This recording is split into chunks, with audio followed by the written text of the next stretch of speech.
2025년 9월 18일 목요일입니다. 삶의 현장에서 우리가 함께 나눌 오늘 하루 말씀 로마서 8장 31절입니다. 그런즉 이 일에 대하여 우리가 무슨 말 하리요?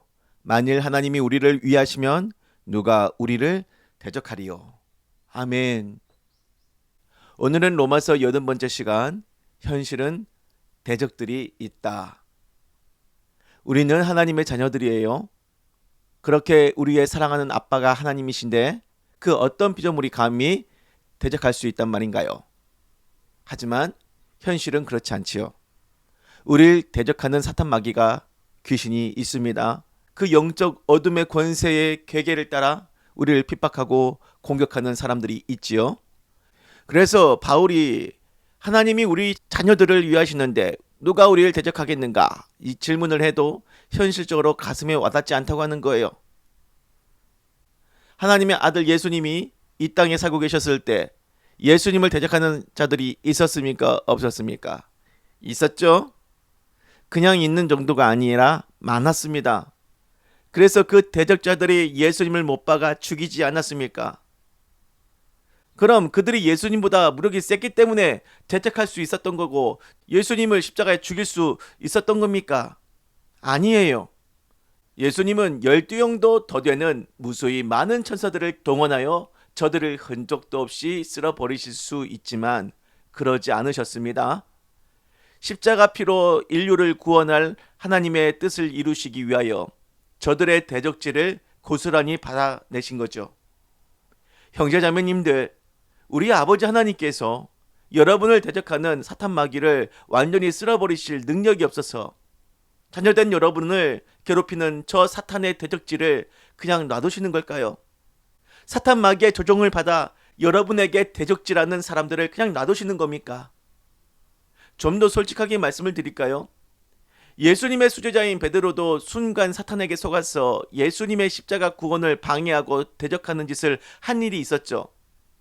물론 본인은 예수님을 방해할 생각도 대적할 생각도 없었겠지만 결과적으로는 그렇게 되었잖아요. 우린 안 그랬겠어요? 자녀된 여러분도 사탄에게 속아서 아버지의 뜻을 반대하여 불순종하지 않았습니까? 같은 형제 자매된 하나님의 다른 자녀들을 괴롭히고 대적하는 짓도 하지 않았습니까?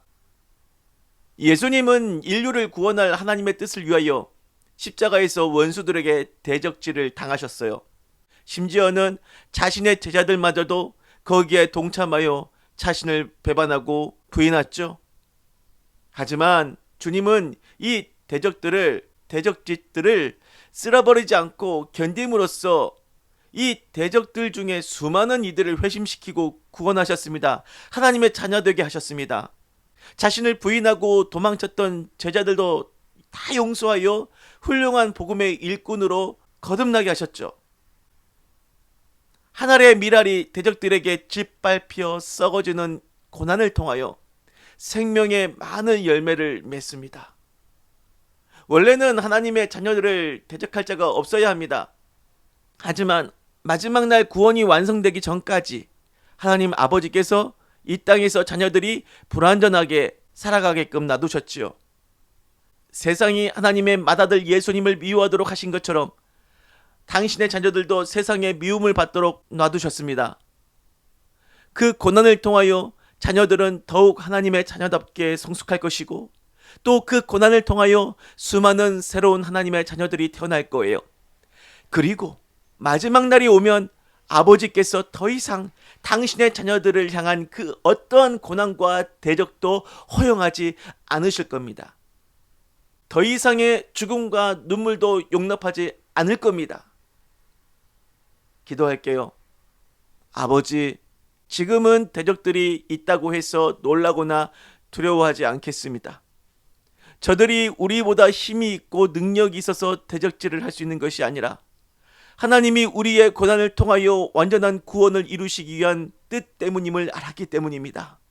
모든 것이 주 하나님 아버지의 선하신 뜻 안에 있음을 믿으며 대적들을 두려워하지 않고 믿음으로 이 고난을 통과하겠습니다.